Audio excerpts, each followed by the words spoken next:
অধ্যাপক গোলাম আজম 1992 সালে জেলখানা থেকে মুক্তি পাওয়ার পরে বায়তুল মোকাররমের গেটে দাঁড়িয়ে উনি বলেছেন, ক্ষমা চেয়েছেন যে আমার এবং আমার দলের যে ভূমিকা 71 সালের ইস্যুতে আমরা সরাসরি যুদ্ধ করি নাই, আমরা অপরাধের সাথে জড়িত ছিলাম না, কিন্তু যেহেতু একটা মুক্তিযুদ্ধ হয়েছে, এই মুক্তিযুদ্ধের সময় যেহেতু আমরা মুক্তিযুদ্ধে অংশগ্রহণ করতে পারি নাই, এই জন্য যারা কষ্ট পেয়েছেন, যারা শিকার হয়েছেন, তাদের কাছে ক্ষমা প্রার্থী।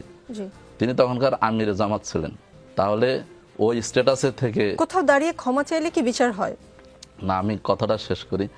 এখন ওইখানে ছাওয়ার পরে, ক্ষমা চাওয়ার পরে যদি ক্ষমা না হয়, তারপরে যদি এটা থেকে যায়, কতবার কথা বললে, কতবার ক্ষমা চাইলে সেটা ক্ষমা হবে। আমি আসবো, এরপরে আমি একটু শেষ করি।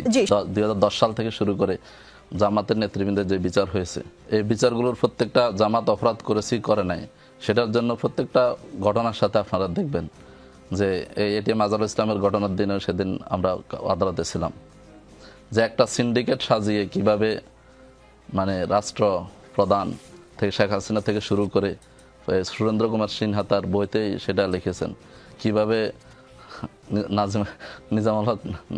নিজামুল হক থেকে শুরু করে সবাই কিভাবে এই অপরাধের সাথে জড়িত ছিল, মানুষগুলোকে হত্যা করার অপরাধের সাথে জড়িত ছিল, জুডিশিয়াল কিলিং এর মাধ্যমে হত্যা করেছে।